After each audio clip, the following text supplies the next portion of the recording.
الحمد لله رب العالمين والصلاة والسلام على رسوله محمد وعلى آله وأصحابه أجمعين أما بعد فأعوذ بالله من الشيطان الرجيم بسم الله الرحمن الرحيم يا أيها الذين آمنوا اتقوا الله وكونوا مع الصادقين صدق الله العلي العظيم.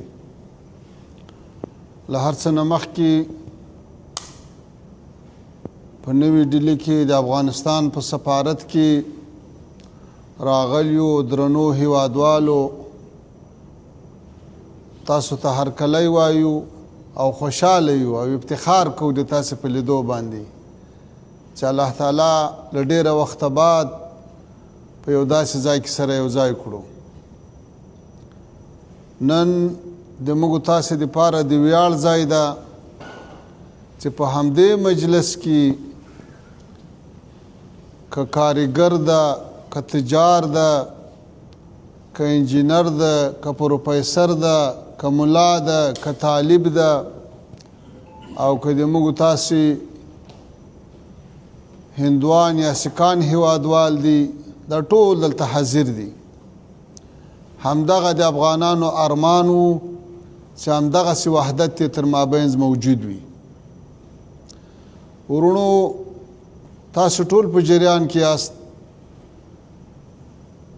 چې تیره نیمه پیړۍ په افغانستان کې کوم ظلمونه، یرغلونه، اشغالونه تیر سو، نو د دښمن یوه لویه دسیسه دا وه چې بیل یې که او ایل یې که. د اختلاف ډېر تخمونه یې وکرل، تنظیمي اختلاف، قومي اختلاف، سمتي اختلاف، لساني اختلاف، د ټولو اورونو ته لمن ووهله. خو اوس الحمدلله د دې ټول مصارف او ټولې هیلې او ټولې هلې ځلې له خاورو سره خاورې سوې. تاسې ولیدل چې څو وخت مخکې په کونړ او مشرقي ولایاتو کې زلزله وسوه. افغانان څنګه یو موټی ودرېدل، څنګه له شماله تر جنوبه، له شرقه تر غربه او له هیواده بهر په مختلفو هیوادو کې ټولو د همدردۍ، همکارۍ، مرستو لاسونه راوغځول. په جوپو جوپو ځوانان له مختلفو ولایتو نه روان سو د خدمت لپاره. دا هغه قوي پیوند او یووالی و چې د موږ تاسې ډېره پخوانۍ ارزو وه او دا یو بېمثاله شرکت و چې په دې مرستو کې وسو. بیا به تاسو پرون او بله ورځ یا دا څو ورځې اورېدلي وي یا به م لیدلي وي چې همسایه د موږ حرم نقص کو. په مقابل کې ولیدل چې ټول افغانان څنګه یو موټی ودرېدل، په داخل او خارج کې د هیواد په هره برخه کې داسې متحد ودرېدل، داسې بنیان مرصوص، داسې قوي اراده او داسې یو د بل ملاتړ څرګند سو چې دنیا یې هم حیران کړه، مقابل ورې هم حیران کو او د موږ تاسې نسلونو ته بیا یو نوی درس او یو نوی فکر ورکو چې افغانان که په خپل مابینځ کې ګیلې لري خو د نورو په مقابل کې بیا سره یو دي، بیا یو موټی دي، بیا یو عزم ده، بیا یوه اراده ده، بیا سره ورونه دي.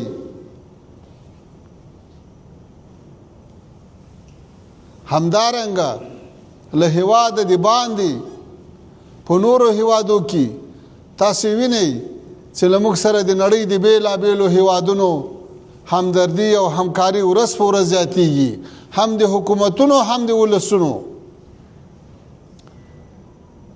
د کونړ د زلزلې په تعقیب له موږ سره 48 هیوادونو مرستې او خواخوږي څرګنده کړه. دا ډېر لوی تعداد ده. یا د ولسونو برخې ته کراسو پرون ابل ورځ موږ دیوبند ته تللي وو. په دیوبند کې چې د هندوستان د مسلمانانو علماو طالب العلمانو محصلینو او عوامو کوم استقبال کوم مینه کوم محبت موجود وو نو هر څوک ورته حیران وو. د کنټرول خبره نه وه، نه پولیسو اداره کولای سوای، نه د دارالعلوم دیوبند انتظامی کنټرولولای سوای. حتی له ډېره ازدحامه له ډېره کثرت د انسانانو ځینې مراسم د موږ نیمګړي پاته سو چې موږ ول خدای مه کړه څوک تر پښو لاندې نه سي، کومه غمجنه واقعه رامنځته نه سي. دا په دنیا کې د موږ تاسې د اثر او د محبوبیت بهترینه بیلګه ده. او ګورئ په دې کې ډېر رول د تاسې هم ده. دلته چې تاسې وخت تېر کړی ده، تاسې پر د افغانستان سفیران یاسته. تاسې دلته اخلاق، ښه رویه، ښه راشه درشه، ښه کاروبار کړی ده چې هېڅوک هم بد نه ایسوي، هر څوک محبت ترسره کوي. زوایم دغه د افغانانو اصلي پیژندګلوي ده، همدغه د افغانانو اصلیت ده چې د دنیا په هر طرف کې قدر کیږي، عزت کیږي. سره له دې چې د موږ تاسو دښمنان شپه ورځ تبلیغات کوي، شپه ورځ تخریب کوي، شپه ورځ هم تخریبوي، خو بیا هم چې هرې خواته ځو حکومتونه هم غیږ خلاصوي، ولسونه هم غیږ خلاصوي. و این سعادت به زور بازو نیست تا نبخشد خدای بخشنده. امی حالتی که امروز آمده الحمدلله افتخار است. بعد از 4 دهه جنگ، بعد از اشغال اتحاد جماهیر شوروی و بعد از او آمدن امریکا و ناتو و اشغال کردن افغانستان، امروز الحمدلله اقتصاد ما و شما رو به ترقی است. کارهای تعمیراتی و بازسازی به شدت جریان داره. 4 سال پیش در مقابل $1 130 افغانی بود، امروز 67 افغانی شده. آیا این در سطح جهان یک رکورد نیست؟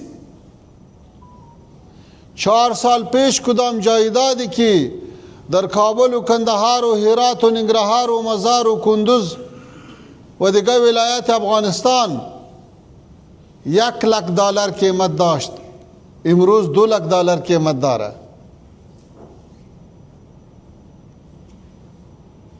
بینمی امکاناتی که بسیار کم هست. 4 سال پیش بودجه افغانستان 70% از بیرون تمویل می شد.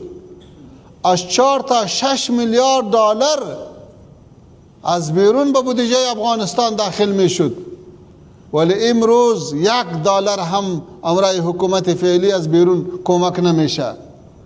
تماما بودجه از عواید خود جور میشه و مصرف میشه، چی عادی بودجه باشه چی انکشافی باشه. کارهای بزرگ مثل سرک کابل و کندهار که حدود 500 کیلومتر میشه، از سر نو از پل تا پلچک همه از سر نو جور شده. آل خط دوم هم کارش شروع است. کانال کوشتیپه که قریب 300 کیلومتر طول داره و یک آرمان دیرینه مردم افغانستان بود، امروز الحمدلله بسیار کلان حصهش انجام شده و باقی کار جریان داره. همداسې ورونو نور پروژې لنن 4 کاله مخته په 2020 کال کې په افغانستان کې 3,500 فابریکې او کارخانې فعاله وې، نن تعداد تر 6,000 اوړي. نن افغانستان په ډېرو قلمونو کې خودکفا ده. 4 کاله مخته موږ تاسې په 18 قلمه جنس کې خودکفا وو چې خپل تولید هم لرو. نن تر 200 قلمه اوښتې ده. دا ډېر ښه پرمختګ ده. صادرات هم زیات شوي دي، حتی واردات هم په دې معنا زیات شوي دي چې قوت خرید زیات شوی ده. دا ټول د موږ تاسې د وحدت، اخلاص او همدردی او همکارۍ برکت ده. اسلامي امارت چې کله حاکم سو هر چاته زمینه مساعده کړه، هغه که تجار وو، که ټیکهدار وو، که له تیر رژیم یا بل چا سره کار کړی وو، که نه وو کړی، ټولو ته یې زمینه مساعده کړه. نن الحمدلله په افغانستان کې دومره پراخي ده چې د سیمې په شاوخوا هیوادو کې به دغومره ارزاني او پراخي د اولي موادو نه وي.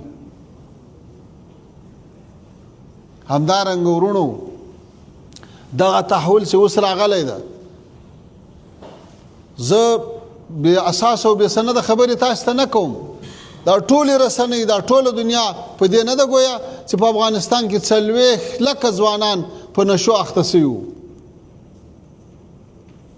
افغانستان د نړۍ په سطح د نشهیي موادو د تولید اول نمبر هیواد و.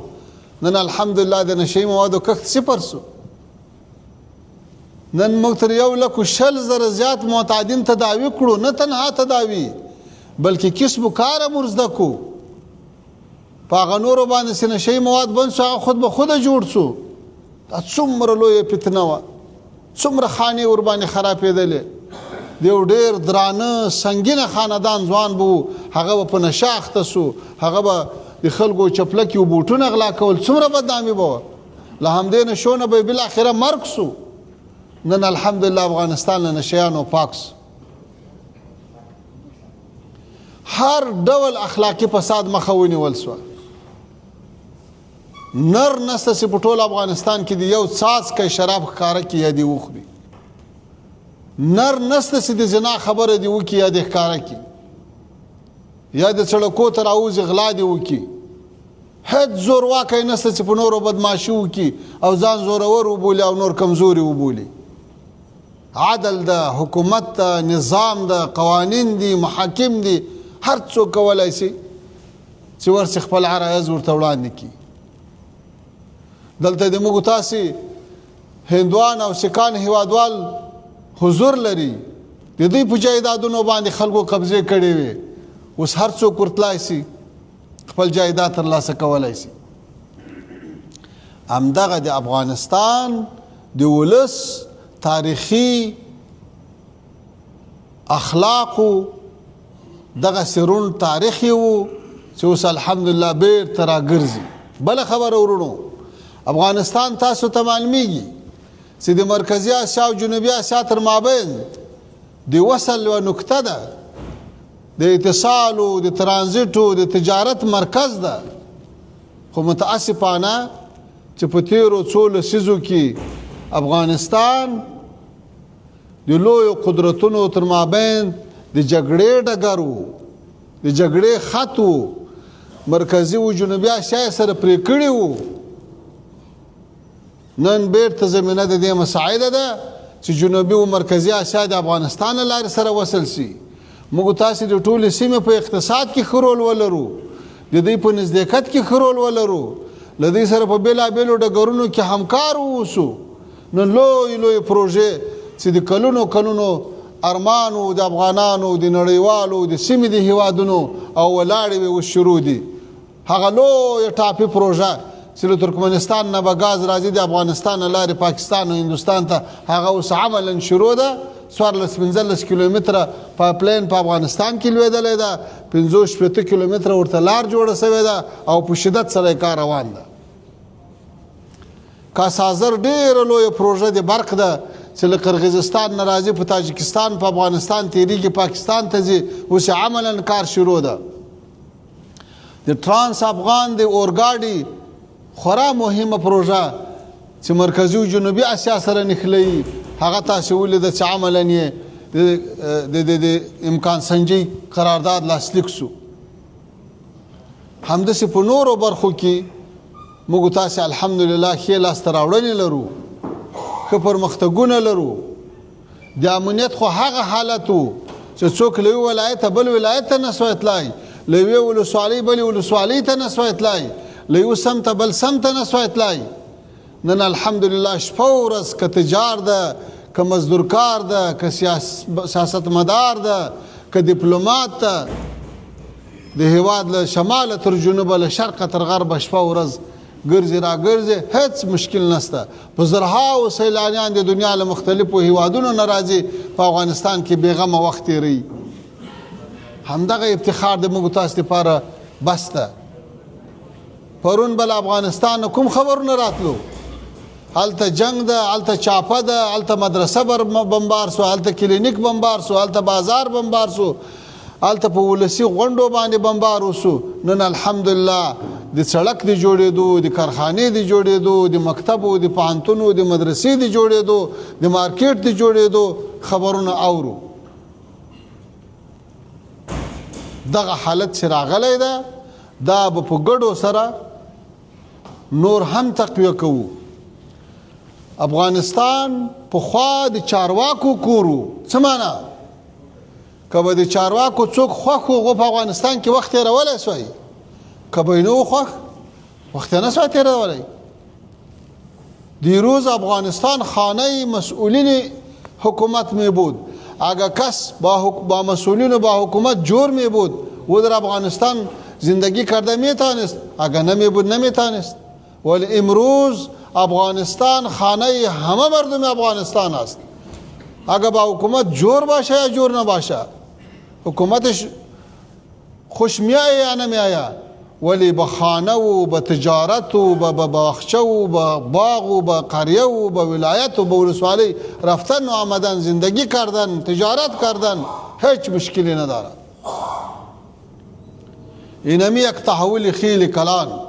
شما در جریان هستی که 25 سال پیش، 24 سال پیش در 2001 وقتی که امریکا و متحدینشان سر افغانستان حمله کرد، او وقت یک طالب، یک مجاهد، یک عضو امارت اسلامی افغانستان حتی حق زندگی را نداشت.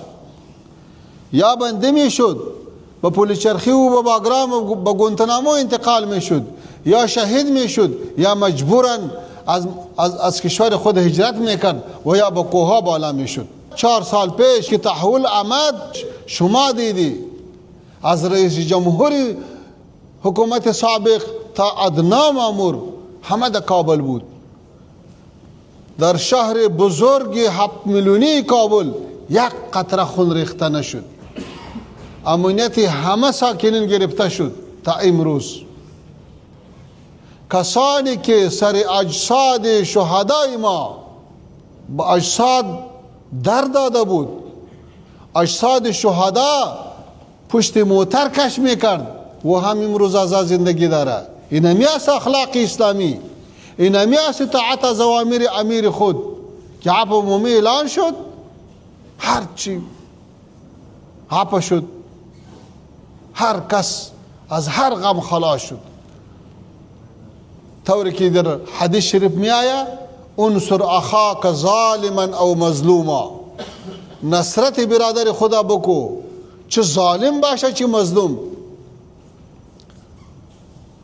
صحابه کرام پرسان کرد که یا رسول الله، نصرت مظلوم خوامی است که از ظلم ظالم خلاص کنیم، نصرت ظالم چطور بکنیم؟ رسول الله صلی الله علیه وسلم چی میگه؟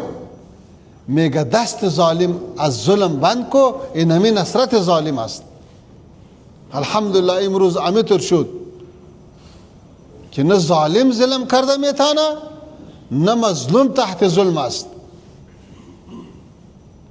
شما دیدین که در فتوحات تحولی که در 11 روز در تمام ولایات 24 ولایت 34 ولایت افغانستان و 400 کم و بیش ولسوالی افغانستان در 11 روز تحول آمد.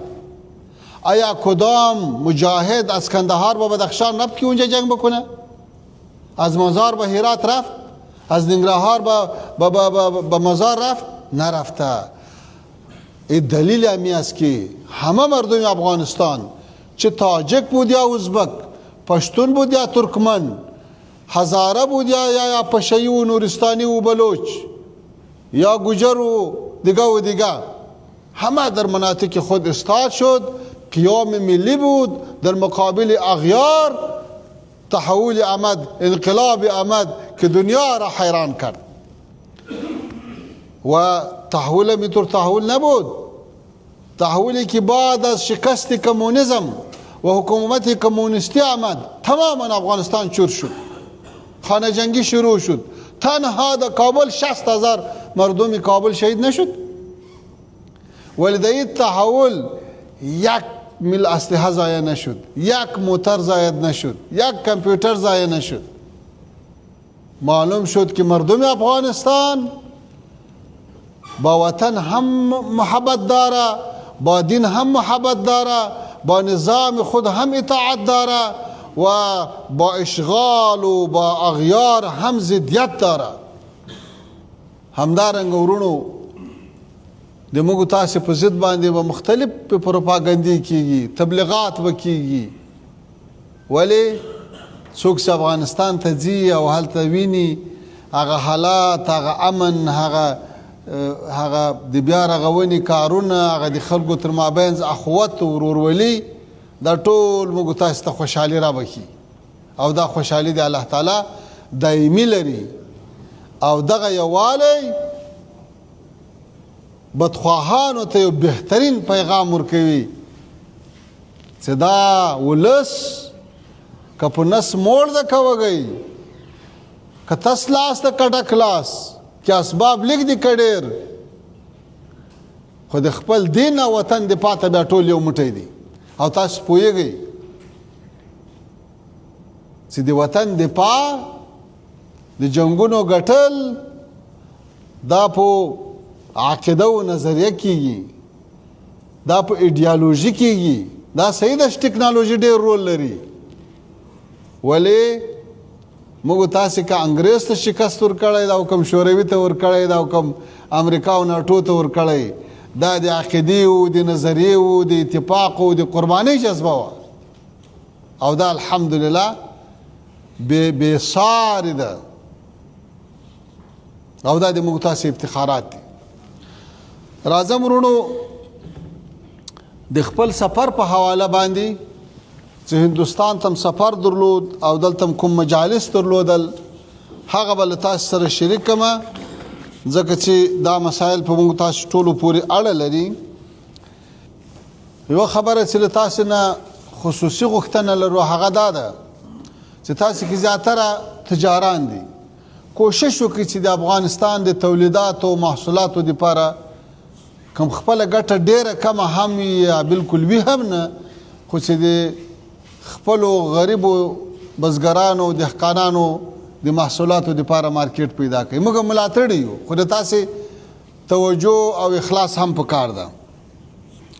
ښه، په دې سفر کې هندوستان ته چې دلته م له چارواکو سره ولیدل، د بهرنیو چارو له وزیر سره، نو په دې کې د ډیپلوماتیکو اړیکو په لوړوالي خبرې وسوې.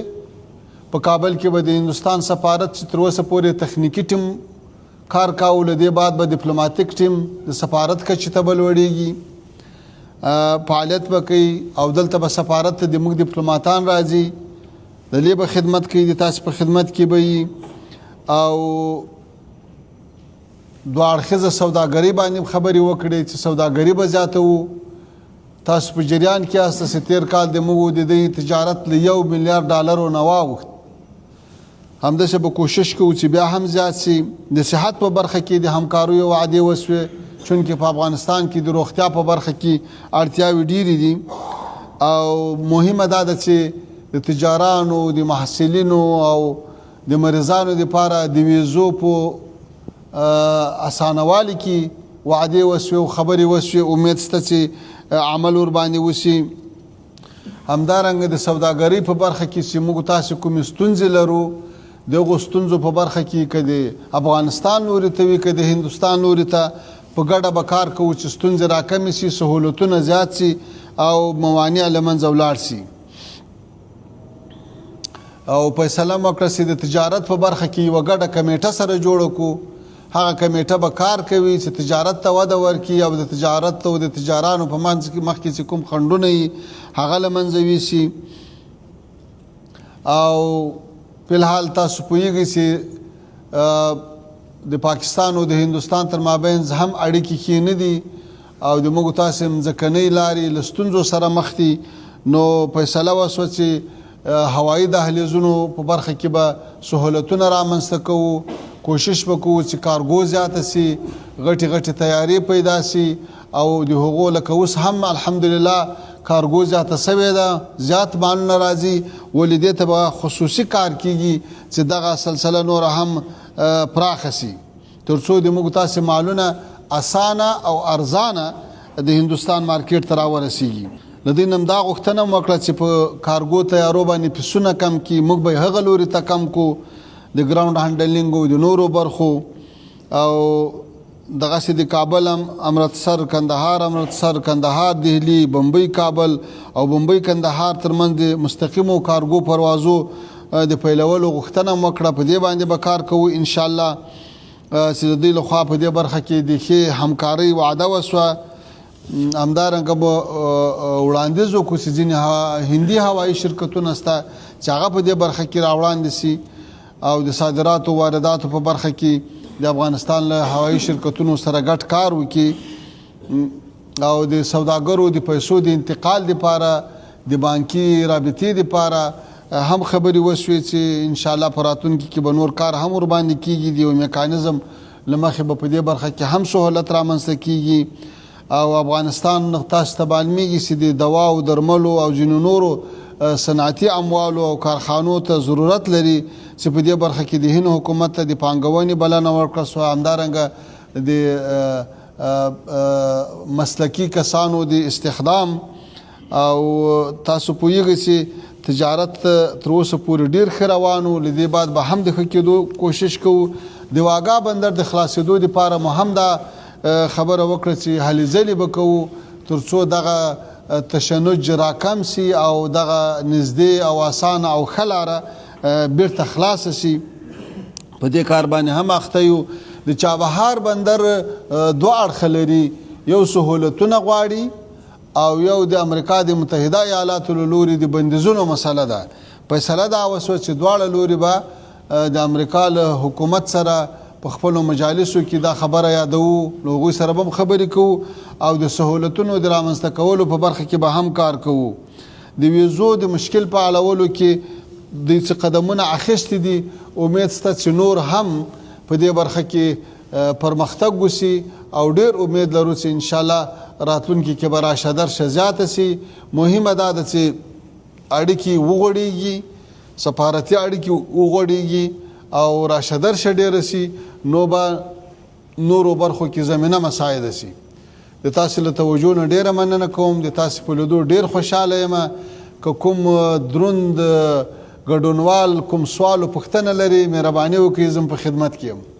یک موضوع از یاد ما رفته، ما همینجا در هندوستان بندیا داریم، بعضی در بندخانه ها هست و بعضی هم از بندخانه ها بیرون است ولی از کشور رفته نمیتونه. در این باره هم با وزیر صاحب خارجه صحبت کردیم، وعده کرد که در این باره کار میکنیم که همین مشکل هم حل شود. در بعد ولایت اوسیدونکی یم، ننګرهار د ولایت. اته کاله مې بندیم په هندوستان کې، شپږ کاله په جیل کې تېر کړي دي او 2 کاله مې تېر کړي دي. د روپۍ درک مې نشته، د ډوډۍ درک مې نشته، د کوټې درک مې نشته. افغانان اصلا له کومک کوي او نن نور افغانان در بدرې خالي ډوډۍ په بوټانو کې مزدوران دي خواران. نو زړه تکلیف مې دی، شکر مې دی او دغه د فشار مې دی. بیخي د ژوند نه وتلی چې خدای مې ستانه دا توجه ده چې په ژوند باندې د خپل بچی ته ورسېږم، دا مړه دلته مړ نه شم دلته. موږ به ډېر کوشش وکړو انشاءالله، ډېر کوشش وکړو.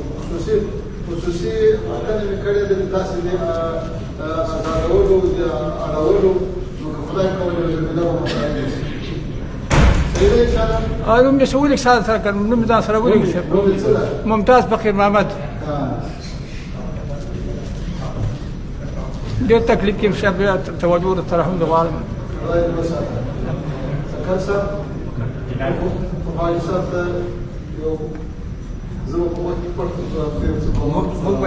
نو مننه کوم د تارار مرګرونه چې وخت مو راکړی، تاسو نه مننه کوم چې موقع مو راکړه. ډېره زیاته مننه، ښه وختونه ولرئ.